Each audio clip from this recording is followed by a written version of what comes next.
Capítulo 39. Ouvindo a senhora Laura. O caso Tobias impressionara-me profundamente. Aquela casa alicerçada em princípios novos de união fraterna preocupava-me como assunto obsidente.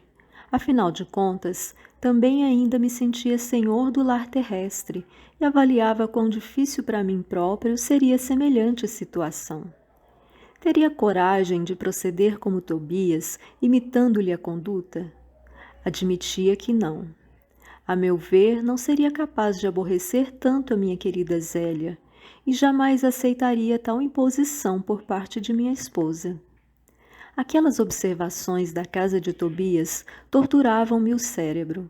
Não conseguia encontrar esclarecimentos justos que pudessem satisfazer-me.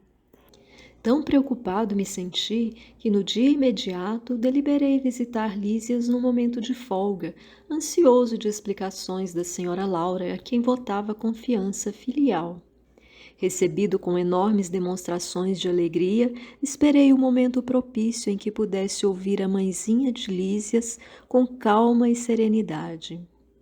Depois de se ausentarem os jovens a caminho de entretenimentos habituais, expus à generosa amiga o problema que me apoquentava, não sem natural acanhamento. Ela sorriu com a grande experiência da vida e começou a dizer: "Você fez bem em trazer a questão ao nosso estudo recíproco. Todo problema que torture a alma pede cooperação amiga para ser resolvido." E depois de ligeira pausa, prosseguiu atenciosa: "O caso Tobias é apenas um dos inumeráveis que conhecemos aqui e noutros núcleos espirituais que se caracterizam pelo pensamento elevado. Mas choca-nos o sentimento, não é verdade?" Atalhei com interesse.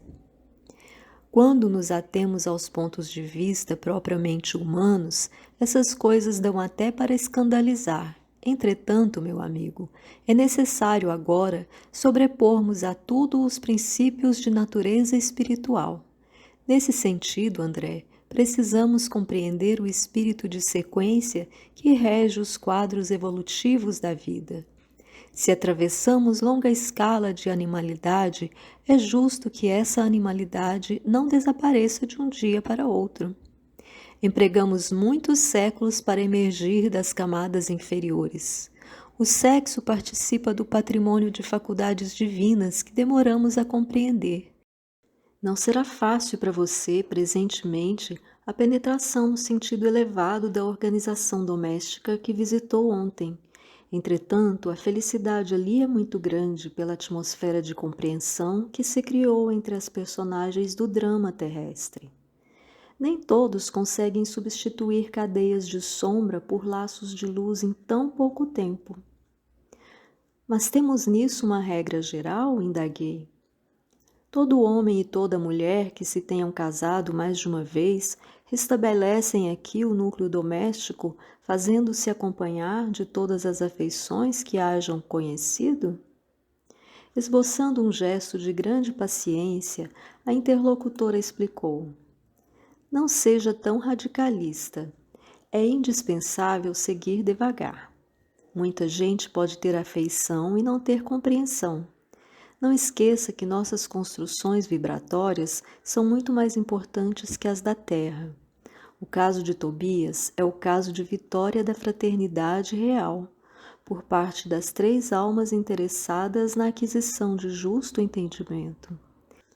Quem não se adaptar à lei de fraternidade e compreensão, logicamente não atravessará essas fronteiras. As regiões obscuras do umbral estão cheias de entidades que não resistiram a semelhantes provas. Enquanto odiarem, assemelham-se a agulhas magnéticas sob os mais antagônicos influxos. Enquanto não entenderem a verdade, sofrerão o império da mentira e, consequentemente, não poderão penetrar as zonas de atividade superior. São incontáveis as criaturas que padecem longos anos sem qualquer alívio espiritual, simplesmente porque se esquivam à fraternidade legítima." "E que acontece então?" interroguei, valendo-me da pausa da interlocutora. "Se não são admitidas aos núcleos espirituais de aprendizado nobre, Onde se localizarão as pobres almas em experiências dessa ordem? Depois de padecimentos verdadeiramente infernais pelas criações inferiores que inventam para si mesmas, redarguiu a mãe de Lísias, vão fazer na experiência carnal o que não conseguiram realizar em ambiente estranho ao corpo terrestre. Concede-lhes a bondade divina o esquecimento do passado na organização física do planeta e vão receber nos laços da consanguinidade aqueles de quem se afastaram deliberadamente pelo veneno do ódio ou da incompreensão.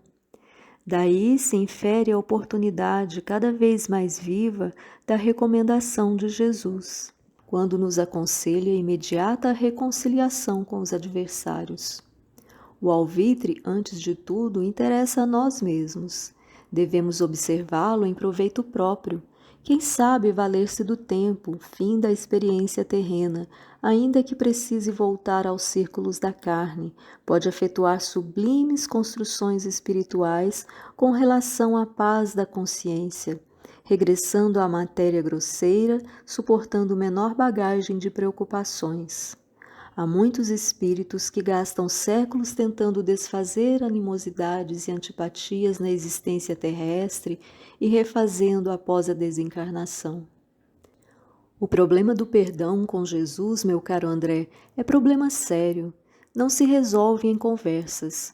Perdoar verbalmente é questão de palavras, mas aquele que perdoa realmente precisa mover e remover pesados fardos de outras eras dentro de si mesmo. A essa altura, a senhora Laura silenciou como quem precisava meditar na amplitude dos conceitos expendidos. Aproveitando o ensejo, aduziu: a experiência do casamento é muito sagrada aos meus olhos. A interlocutora não se surpreendeu com a afirmativa e obtemperou: aos espíritos ainda em simples experiência animal, nossa conversação não interessa. Mas para nós que compreendemos a necessidade da iluminação com Cristo, é imprescindível destacar não só a experiência do casamento, mas toda a experiência de sexo, por afetar profundamente a vida da alma. Ouvindo a observação, não deixei de corar, lembrando o meu passado de homem comum. Minha mulher fora para mim um objeto sagrado que eu sobrepunha a todas as afeições. No entanto, ao ouvir a mãe de Lísias, ocorriam-me à mente as palavras antigas do Velho Testamento. Não cobiçarás a casa do teu próximo, não cobiçarás a mulher do teu próximo, nem o seu servo, nem a sua serva, nem o seu jumento, nem o seu boi, nem coisa alguma que lhe pertença. No instante, senti-me incapaz de prosseguir, estranhando o caso Tobias. A interlocutora, porém, percebeu minha perturbação íntima e continuou: onde o esforço de consertar é tarefa de quase todos, deve haver lugar para muita compreensão e muito respeito à misericórdia divina, que nos oferece tantos caminhos e retificações justas. Toda a experiência sexual da criatura que já recebeu alguma luz do espírito é acontecimento de enorme importância para si mesma. É por isso que o entendimento fraterno precede a qualquer trabalho verdadeiramente salvacionista. Ainda há pouco tempo ouvi um grande instrutor no Ministério da Elevação assegurar que, se pudesse, iria materializar-se nos planos carnais, a fim de dizer aos religiosos, em geral, que toda caridade, para ser divina, precisa apoiar-se na fraternidade. Nessa altura, a dona da casa convidou-me a visitar Heloísa, ainda recolhida no interior doméstico, dando a entender que não desejava explanar outras minudências sobre o assunto. E depois de verificar as melhoras crescentes da jovem recém-chegada do planeta, voltei às câmaras de retificação, mergulhado em profundas cogitações. Agora não mais me preocupava a situação de Tobias, nem as atitudes de Hilda e Luciana. Impressionava-me, sim, a imponente questão da fraternidade humana. Assine nosso canal, compartilhe, ajude-nos a divulgar esse trabalho.